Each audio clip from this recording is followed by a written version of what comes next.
Dear students, parents and coaches, நீங்கள் அல்லது உங்கள் பசங்க இல்லை உங்கள் ஸ்டூடெண்ட்ஸ் யாராவது பிரஸ்ட் ஸ்ட்ரோக் ஒழுங்காக பண்ணாமல் இந்த மாதிரி ரொம்ப மந்தமாக பண்ணிக்கிட்டு இருக்காங்க, அதாவது என்ட்ரி சரியாக வரல, ஹிப் அப்பாய் கிக் ஆகலை, இந்த மாதிரி பண்ணுறாங்க அப்படின்னா அவங்களுக்கான ஒர்க் அவுட் எப்படி பண்ணணும் அப்படின்னா ட்ரில் ஒர்க் அவுட் ஒன்று இருக்குது.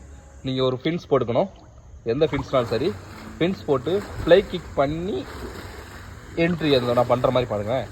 ஃப்ளை கிக் பண்ணி இந்த என்ட்ரியை ஷூட் பண்ணி பண்ணணும். இந்த ட்ரில் வந்து 4x50 ட்ரில். இது வந்து ஸ்ப்ரிண்ட்டாக இருக்கும், நல்ல எனர்ஜெட்டிக்காக இருக்கணும். அந்த ஃப்ளை கிக் பண்ணும்போது ஷூட் பயங்கரமாக இருக்கும். அந்த என்ட்ரி பண்ணி பண்ணி பண்ணி பண்ணி பழகிட்டோம் அப்படின்னா நார்மலாக அடுத்து நம்ம நார்மல் ஸ்ப்ரிண்ட் பண்ணும்போது பிரஸ்ட் ஸ்ட்ரோக் பண்ணும்போது என்ட்ரி சூப்பராக இருக்கும். இந்த மாதிரி இந்த என்ட்ரியில் தப்பு நடக்காது, ப்ளஸ் ஹிப் அப்பாய் கிக் ஆகும், அந்த பாடி பொசிஷன் கரெக்டாக வரும்.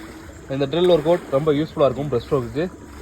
இந்த ட்ரில் ஒர்க் அவுட் இப்போ தான் புதுசாக பார்க்குறீங்க அப்படின்னா இந்த வீடியோக்கு ஒரு லைக் போட்டு நிறைய பேருக்கு ஷேர் பண்ணி விடுங்க. இல்லை அப்படின்னா ரீபோஸ்ட் கூட போடுங்க, நிறைய பேருக்கு யூஸ்ஃபுல்லாக இருக்கும். தேங்க்யூ. இந்த மாதிரி ஸ்விம்மிங் சம்மந்தமான டிப்ஸ் அண்ட் ட்ரிக்ஸ் நிறையா தெரிஞ்சுக்க நம்ம பேஜை ஃபாலோ பண்ணி வச்சுக்கோங்க.